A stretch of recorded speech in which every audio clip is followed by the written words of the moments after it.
Assalamualaikum. Halo sahabat setia channel Oji2. Terima kasih sudah kembali hadir di cerita penuh warna cinta ini. Semoga kalian selalu diberi kesehatan, kebahagiaan, dan rezeki yang berlimpah. Bagi yang baru pertama kali datang, jangan lupa tekan tombol like, subscribe, dan nyalakan loncengnya ya, agar tak ketinggalan kisah seru berikutnya. Untuk yang sudah setia subscribe, kami doakan semoga rezekinya lancar, hidupnya bahagia, dan segala impiannya segera tercapai. Amin ya rabbal alamin. Dia adalah atasan yang selalu terlihat dingin dan tak tersentuh. Tapi setiap kali menatap matanya, jantungku seperti berpacu lebih cepat dari detik jam dinding di kantor. Siapa sangka, di balik sikap tegas dan dinginnya, ia menyimpan perasaan yang sama? Namun, ketika cinta mulai tumbuh, kenyataan pahit muncul. Ia sudah dijodohkan dengan orang lain. Akankah aku mundur dan merelakan? Atau memperjuangkan cinta yang nyaris mustahil ini? Simak kisah lengkapnya dalam cerita. Dia atasanku, tapi juga orang yang membuat hatiku berdebar. Pagi itu, langit Jakarta tampak kelabu, seperti ikut merasakan degup jantungku yang tak henti-henti. Hari pertamaku bekerja di sebuah perusahaan konsultan besar terasa seperti melangkah ke dunia yang sama sekali asing.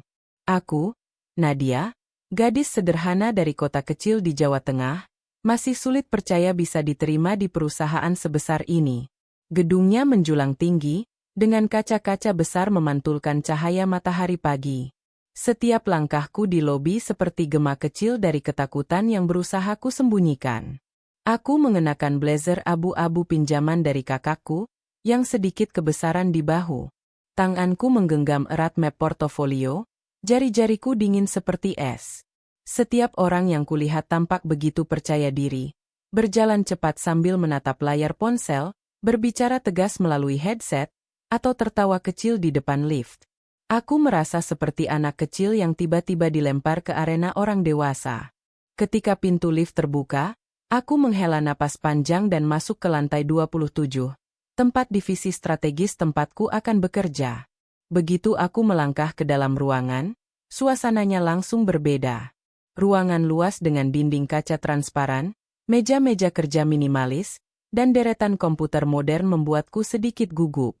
Beberapa orang menoleh ke arahku, sebagian tersenyum ramah, sebagian lagi hanya mengangguk singkat. Aku membalas dengan senyum canggung, berusaha terlihat tenang meski perutku mual karena gugup. Seorang wanita ramah bernama Mira, senior HR yang mengantarku, menunjuk sebuah meja kosong dekat jendela besar. Ini meja kerjamu, Nadia. Duduk saja dulu, nanti akan ada briefing pagi, katanya sambil tersenyum. Aku mengangguk dan duduk perlahan, mencoba menenangkan detak jantungku yang tak terkendali. Beberapa menit kemudian, ruangan yang tadinya riuh mulai hening. Semua orang spontan berdiri. Aku sempat bingung, sampai seseorang muncul dari pintu kaca di ujung ruangan. Dan untuk pertama kalinya, aku melihat Raka Dirgantara. Langkahnya mantap dan penuh wibawa. Ia mengenakan setelan jas hitam yang pas membalut tubuh tegapnya, kemeja putih yang licin tanpa satu pun kerutan, serta jam tangan perak di pergelangan tangannya. Rambutnya tersisir rapi ke belakang, dan tatapannya tajam menelusuri seluruh ruangan. Setiap langkahnya mengeluarkan suara sepatu kulit yang bergema lembut di lantai marmer. Seisi ruangan mendadak seperti menahan napas. Aura dingin dan karismatiknya langsung menciptakan jarak tak terlihat antara dirinya dan kami semua. Ia berhenti tepat di tengah ruangan, meletakkan laptop tipisnya di meja utama, lalu berbicara dengan suara berat yang dalam. Pagi semuanya. Kita punya target besar bulan ini. Aku harap semua bisa bekerja lebih cepat dari biasanya. Tidak ada ruang untuk kesalahan. Suaranya tidak keras, tapi cukup membuat dadaku bergetar aneh. Saat ia berbicara, matanya bergerak menyapu semua orang, hingga tiba-tiba berhenti padaku. Aku membeku. Tatapannya hanya sepersekian detik, tapi cukup untuk membuat wajahku memanas. Ia lalu mendekat perlahan, dan setiap langkahnya membuatku semakin panik. Ini karyawan baru? Tanyanya pada Mira, namun matanya menatap lurus ke arahku. Ya, Pak Raka. Ini Nadia, Staf baru divisi strategi, jawab Mira cepat. Raka menatapku sejenak, mungkin 2 detik, tapi terasa seperti selamanya. Selamat datang. Tapi ingat, katanya dingin, jangan buat kesalahan. Ia lalu berbalik dan melanjutkan briefingnya, seolah aku tak lagi ada di ruangan. Tapi bagiku, waktu seolah berhenti. Aku hanya bisa duduk terpaku, jantungku berdebar kencang seperti ingin keluar dari dada. Aku bahkan tak tahu kenapa matanya yang tajam barusan masih membayang di kepalaku.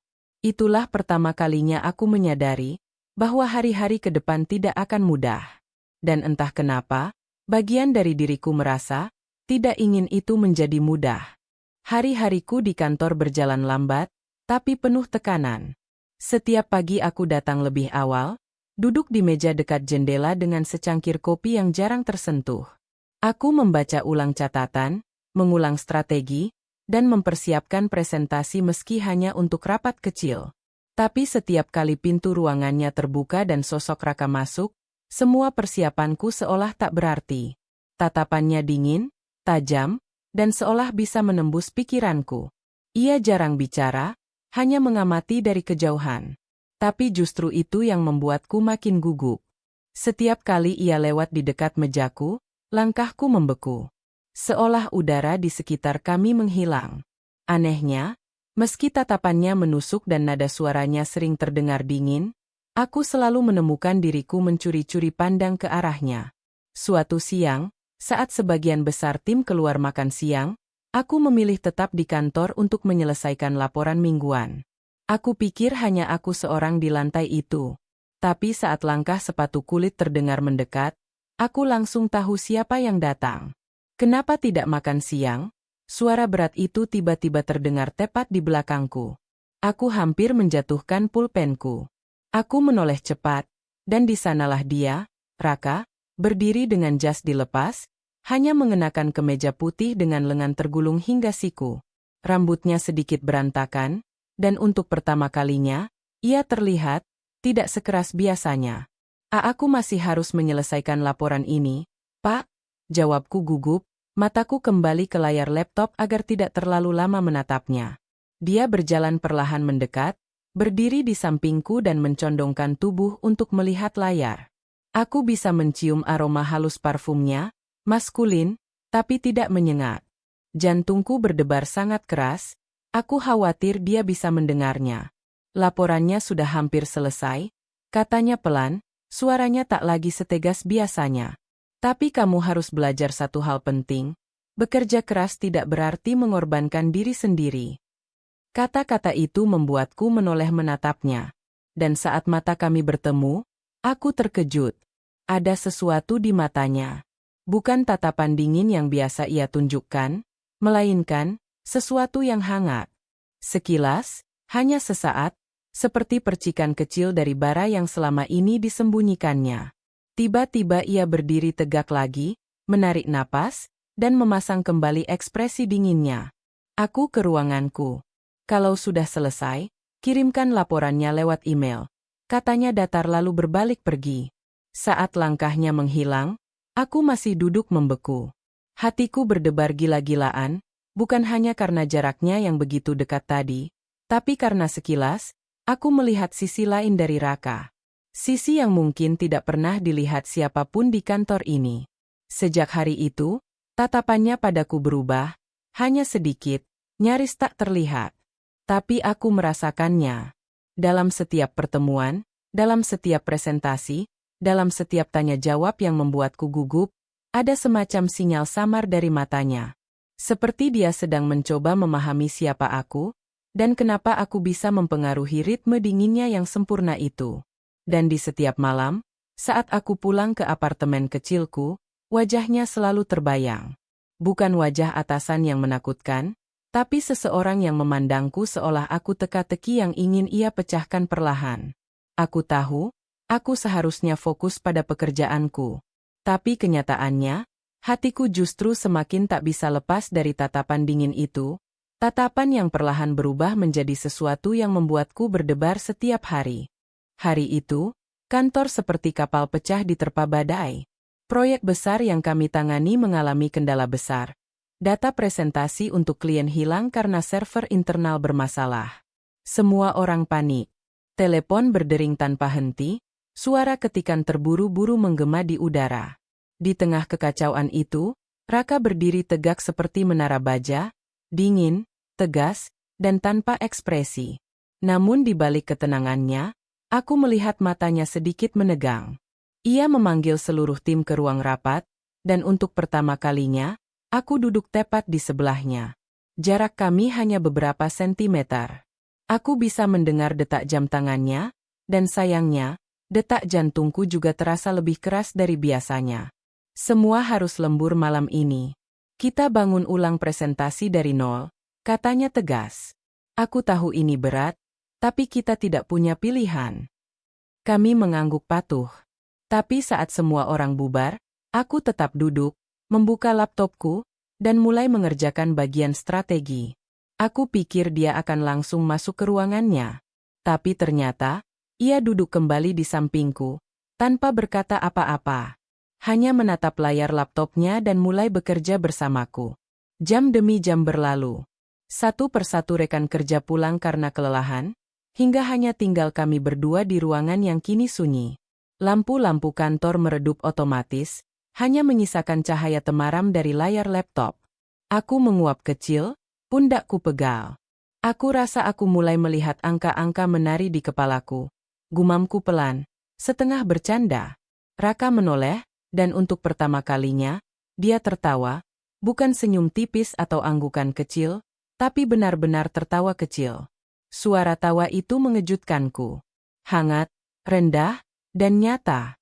Lucu juga kamu, katanya sambil menggeleng pelan. Aku kira kamu tipe kaku yang hanya tahu kerja. Aku menoleh, mataku membulat. Aku, tidak kaku. Aku hanya ingin membuktikan kalau aku pantas ada di sini. Ia terdiam sejenak, lalu menatapku, bukan dengan tatapan tajam seperti biasa, tapi lembut, nyaris rapuh. Kau tidak perlu membuktikan apapun. Kau sudah cukup baik. Kata-kata itu membuat dadaku seperti meledak. Seluruh benteng dingin yang selama ini aku bangun runtuh seketika. Dan aku tahu, bukan hanya bentengku, tembok es yang selama ini mengelilingi Raka juga mulai retak. Kami kembali bekerja dalam diam, tapi suasananya berubah. Tak ada lagi ketegangan menyesakkan. Rasanya seperti dua manusia yang perlahan menemukan ritme yang sama. Sesekali tangan kami bersentuhan saat meraih kertas yang sama, dan setiap kali itu terjadi, jantungku berdetak lebih cepat. Menjelang pukul 2 dini hari, presentasi itu akhirnya selesai. Kami duduk bersandar di kursi masing-masing, lelah tapi puas. Raka menoleh padaku, senyumnya tipis namun tulus. Kamu tahu, katanya pelan, aku jarang merasa kagum pada orang. Tapi malam ini, aku kagum padamu. Aku menoleh, terkejut. Rasanya seperti mimpi mendengar kalimat itu keluar dari mulutnya. Terima kasih, Pak, maksudku, Raka, ucapku lirih. Dia tertawa kecil lagi. Kita bukan robot. Kadang lupa kalau kita manusia, sampai seseorang membuat kita mengingatnya lagi. Kata-katanya mengendap di dadaku lama setelah dia berdiri dan mengambil jasnya. Kami berjalan keluar kantor bersamaan, melewati koridor yang sunyi, hingga berdiri di lobi yang kosong. Saat pintu lift terbuka, ia menoleh dan berkata pelan, "Istirahatlah, Nadia. Kau pantas mendapatkannya." Dan saat pintu lift tertutup, aku berdiri sendiri, dengan jantung yang berdetak lebih keras daripada sebelumnya. Karena untuk pertama kalinya, tembok es itu runtuh. Hari-hari setelah perjalanan dinas itu berjalan seperti biasa, atau setidaknya, terlihat biasa di mata semua orang. Tapi tidak bagiku. Setiap kali melangkah ke lantai 8, tempat ruang kerjanya berada, dadaku seperti dipenuhi kupu-kupu yang saling berterbangan.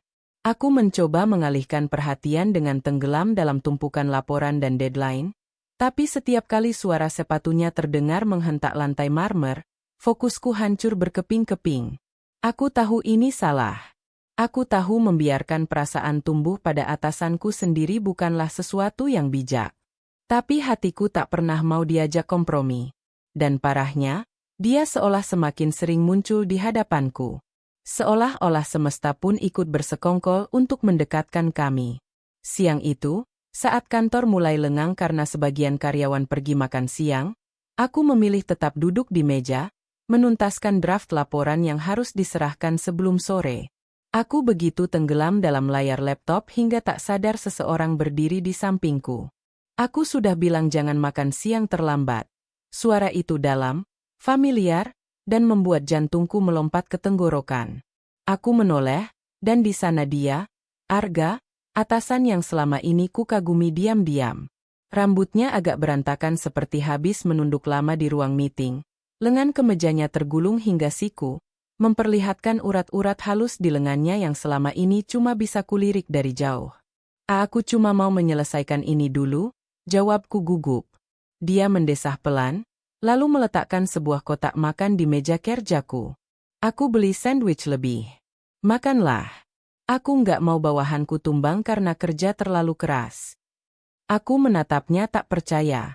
Kau membelikanku makan. Anggap saja itu bentuk investasi. Kamu pekerja paling rajin di tim ini. Kalau kamu jatuh sakit, siapa yang mau kuandalkan? Katanya sambil berjalan pergi. Tapi saat melangkah, dia menoleh sekilas, tersenyum samar. Dan senyum itu, ya Tuhan, senyum itu membuat seluruh ruang kerjaku mendadak jadi hangat. Sejak hari itu, perhatian-perhatian kecil darinya mulai muncul, tanpa pernah diumumkan, tanpa pernah dibuat mencolok, tapi cukup untuk membuat hatiku tak bisa diam. Dia menaruh jaket di sandaran kursiku saat AC kantor terlalu dingin. Dia menaruh sticky note bertuliskan, "Good job," di laporan yang kukerjakan. Dia bahkan suatu kali menggeser kursinya lebih dekat saat kami rapat, hanya agar bisa membisikkan instruksi langsung ke telingaku. Dan setiap kali tatapan kami bertemu, ada sesuatu di matanya yang membuat dadaku bergetar. Seperti ada api kecil yang menyala diam-diam, tapi cukup kuat membakar segala pertahanan yang kubangun. Aku mulai takut. Bukan takut padanya, tapi takut pada diriku sendiri. Takut kalau perasaan ini tumbuh terlalu dalam, terlalu jauh, sampai-sampai sulit untuk kembali. Karena semakin hari, aku tak bisa membohongi diri sendiri. Aku tak lagi hanya mengaguminya sebagai atasan. Aku menginginkannya sepenuhnya. Suatu malam, ketika semua orang sudah pulang dan hanya kami berdua di ruang kantor yang senyap, hal itu semakin terasa nyata. Kami berdiri berdampingan di depan jendela kaca besar yang menampilkan gemerlap lampu kota. Dia menyerahkan secangkir kopi padaku, dan untuk sesaat, tangan kami bersentuhan. Itu hanya sepersekian detik, tapi cukup untuk membuatku merasa seolah dunia berhenti berputar. Kalau saja keadaan berbeda, gumamnya pelan, nyaris tak terdengar. Aku menoleh menatapnya, tetapi dia sudah menyesap kopinya, seolah tak mengatakan apapun. Namun kalimat itu terus bergaung di benakku sepanjang malam, membuatku bertanya-tanya, keadaan seperti apa yang dia maksud? Yang pasti, malam itu aku pulang dengan hati yang sudah bukan milikku lagi. Hari-hari setelah malam di kantor itu terasa membingungkan. Aku datang setiap pagi dengan mencoba bersikap biasa, menunduk saat berpapasan dengannya, menahan senyum agar tidak terlihat mencurigakan di mata rekan-rekan lain. Tapi hatiku justru semakin berisik, seperti ada ribuan dentuman kecil yang tak bisa dihentikan.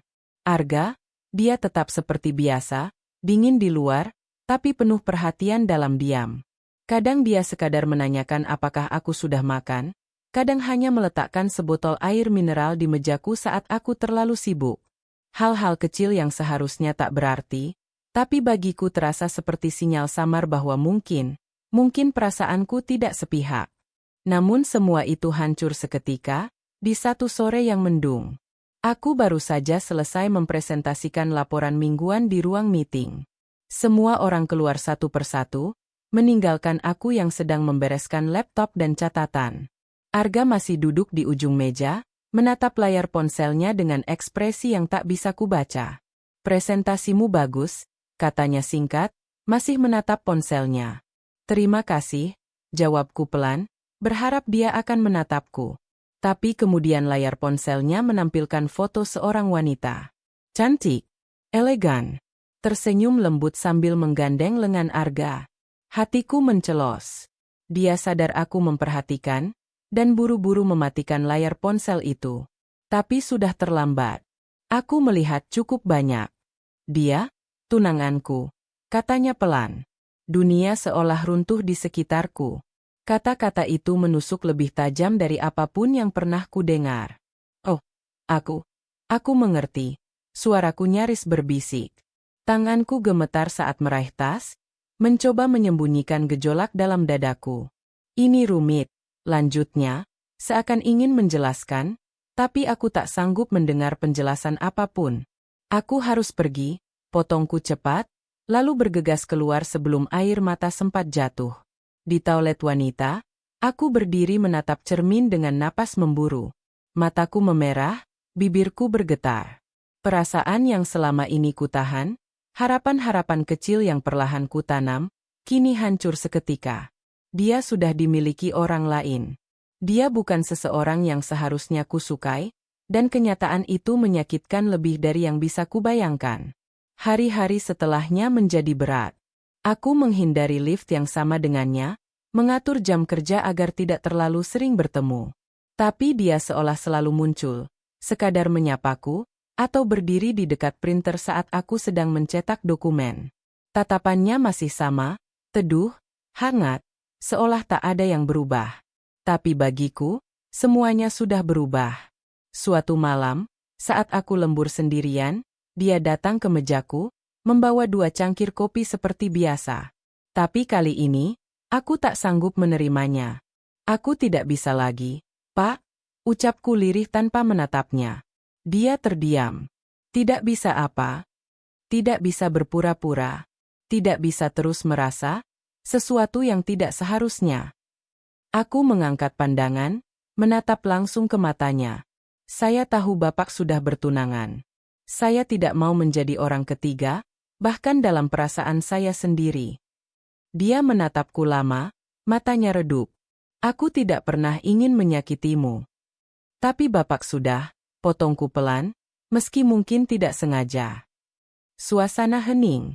Hanya suara detik jam dinding yang terdengar. Dan di detik itulah, aku tahu, aku harus mulai belajar melepaskan, meski hatiku berteriak menolak. Malam itu aku pulang dengan langkah berat, membawa hati yang terasa seperti pecah berkeping-keping. Kenyataan memang pahit, dan aku harus menelannya utuh-utuh. Hari-hari setelah pengakuanku itu berjalan lambat, terlalu lambat. Setiap detik terasa seperti menyeret rantai berat di kaki. Aku bekerja seperti mesin, datang tepat waktu, duduk di meja yang sama, menatap layar yang sama, dan pulang saat semua orang mulai membereskan barangnya. Tapi hatiku seperti tak pernah benar-benar ada di sana. Arga pun berubah. Dia tidak lagi menaruh kopi di mejaku, tidak lagi menyapaku dengan senyum samar yang dulu selalu mampu meluluhkan pagarku. Kami hanya bertukar kalimat seperlunya, dingin dan profesional. Dan entah kenapa, itu justru lebih menyakitkan dari apapun. Aku tahu, ini mungkin yang terbaik. Tapi bagian dari diriku terus bertanya-tanya, apakah dia benar-benar tidak merasakan apapun? Apakah semua perhatian kecil itu hanya sekadar kebaikan atasan pada bawahannya? Atau ada sesuatu yang dia sembunyikan? Malam itu, saat semua orang sudah pulang dan aku masih duduk di kantor yang nyaris gelap, pertanyaan-pertanyaan itu akhirnya membakar habis rasa takutku. Untuk pertama kalinya, aku ingin menuntaskan semuanya. Aku ingin tahu, bahkan kalau akhirnya yang kudapat hanyalah luka yang lebih dalam. Dengan tangan gemetar, aku mengetuk pintu ruangannya. Dia masih ada, duduk di balik meja besar, menatap tumpukan dokumen yang belum tersentuh. Saat melihatku masuk, dia terdiam, seolah tak tahu harus bersikap seperti apa. Ada yang ingin kamu bicarakan? Tanyanya pelan. Aku mengangguk, menutup pintu perlahan. Aku tidak bisa terus begini, ucapku dengan suara yang nyaris bergetar. Berpura-pura tidak merasakan apa-apa, padahal setiap hari, aku harus melihatmu, mendengarmu, berhadapan denganmu, dan pura-pura tidak peduli. Dia menatapku tajam, seakan setiap kata yang kuucapkan menusuk dadanya. Aku tahu kamu sudah bertunangan, lanjutku, menahan air mata. Dan aku tahu ini bodoh, tapi aku tidak ingin membawa semua ini diam-diam sampai habis waktuku di sini. Aku hanya ingin kamu tahu bahwa aku benar-benar jatuh cinta padamu. Kata-kata itu akhirnya keluar. Seluruh beban yang selama ini menyesakkan dada, kini meluncur seperti air bah. Ruangan terasa hening, hanya terdengar detak jam yang pelan namun menyayat. Arga berdiri perlahan, berjalan mendekat. Tatapannya tidak lagi dingin, tidak lagi tertahan, melainkan penuh luka. Kamu tidak tahu seberapa sulit bagiku menahan diri selama ini, bisiknya. Aku menatapnya, membeku. Aku memang bertunangan, lanjutnya lirih, tapi itu perjodohan keluarga. Aku tidak mencintainya. Dunia seolah berhenti berputar. Kenapa? Tidak pernah bilang. Karena aku tahu aku tidak seharusnya jatuh cinta padamu. Jawabnya, suaranya pecah. Aku atasanmu.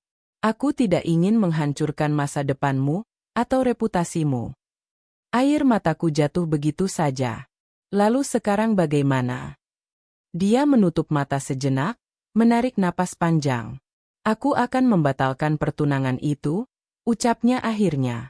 Aku tidak mau menjalani hidup yang bukan pilihanku, hanya demi tradisi. Tapi itu akan memakan waktu. Banyak pertarungan yang harus kuhadapi. Hatiku berdebar begitu keras hingga rasanya memekakkan telinga. Aku tidak tahu akan berakhir seperti apa, katanya lirih. Tapi kalau kamu bersedia menunggu, aku ingin memperjuangkanmu. Aku berdiri mematung, tubuhku bergetar, antara bahagia dan takut. Lalu perlahan, aku mengangguk. Aku tidak tahu seberapa kuat aku bisa menunggu, tapi aku akan mencobanya. Untuk pertama kalinya, dia meraih tanganku. Hangat dan nyata. Malam itu, aku keluar dari ruangannya dengan hati yang masih gemetar, tapi kali ini bukan karena takut, melainkan karena keberanian. Untuk pertama kalinya, aku memilih memperjuangkan perasaanku sendiri, meski jalannya mungkin akan penuh luka. Sejak malam itu, segalanya perlahan berubah, bukan secara mencolok, tapi cukup terasa di hati kami berdua. Tidak ada lagi tatapan yang pura-pura dingin, tidak ada lagi langkah menjauh setiap tanpa sengaja saling mendekat. Kami masih menjaga jarak di hadapan semua orang, tapi setiap kali mata kami bertemu di ruang kerja, ada senyum kecil yang hanya kami pahami, seolah mengatakan, "Aku di sini. Aku bersamamu." Hari-hariku yang sebelumnya terasa berat, kini dipenuhi harapan kecil. Aku mulai bangun pagi dengan semangat baru, bukan semata-mata karena pekerjaan, tapi karena tahu aku akan melihatnya hari itu. Dan dia pun mulai membiarkan sisi lembutnya muncul di sela-sela rutinitas. Kadang dia sekadar menanyakan kabarku saat pagi, kadang diam-diam menaruh snack kesukaanku di laci meja. Hal-hal kecil yang terasa seperti kode rahasia hanya untuk kami berdua. Namun, di balik semua itu, kami tahu jalan yang kami pilih bukan jalan yang mudah. Arga masih harus menghadapi keluarganya untuk membatalkan pertunangan. Sesuatu yang tentu akan menimbulkan gejolak besar. Aku bisa melihat beban itu di matanya setiap kali dia bicara lewat telepon dengan suara tegang, atau saat dia menatap keluar jendela terlalu lama, seolah tengah menimbang masa depan. Aku tak pernah memaksa. Aku hanya berdiri di sisinya, diam-diam menjadi tempat dia bersandar saat dunia terasa terlalu berat. Hingga pada suatu pagi yang mendung, saat aku sedang menata dokumen di meja, Arga muncul dan berdiri di depan seluruh tim kami.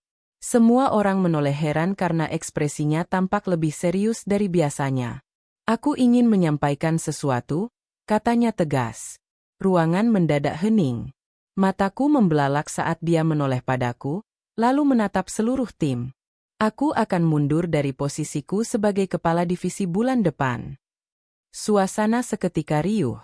Semua orang saling berbisik, bertanya-tanya. Aku sendiri membeku. Setelah rapat dadakan itu selesai, aku menghampirinya di balkon kantor. "Kau? Serius?" tanyaku nyaris berbisik. Dia mengangguk, menatapku dengan mata yang tak lagi ragu. "Aku sudah bicara dengan keluargaku. Pertunangan itu resmi dibatalkan. Tapi aku juga tahu, selama aku masih menjadi atasan langsungmu, kita tidak akan pernah benar-benar bebas. Aku tidak ingin hubungan kita dimulai dengan bisik-bisik dan pandangan sinis orang. Aku ingin mencintaimu dengan cara yang bersih. Air mataku nyaris jatuh mendengarnya. Kau mau melepas jabatanmu demi aku? Dia tersenyum lembut. Jabatan bisa kucari lagi. Tapi kamu satu-satunya yang tak bisa kucari ulang kalau sampai kehilanganku. Hatiku meledak oleh perasaan yang tak bisa kujelaskan. Semua ketakutan, keraguan, rasa bersalah, semuanya luruh begitu saja. Untuk pertama kalinya, cinta kami tidak lagi menjadi rahasia yang menyesakkan dada. Beberapa minggu kemudian, tepat di hari terakhirnya di kantor, dia berdiri di depan semua orang dan berpamitan secara resmi. Setelah semua orang pulang, dia menungguku di lobi, membawa setangkai mawar putih dan senyum yang membuatku kembali merasa seperti gadis yang baru jatuh cinta. Sekarang, aku hanya Arga, katanya pelan, bukan lagi atasanmu. Tapi kalau kamu mau, aku ingin jadi seseorang yang menunggu di depan pintu rumahmu setiap pagi, dan menutup tirai bersamamu setiap malam.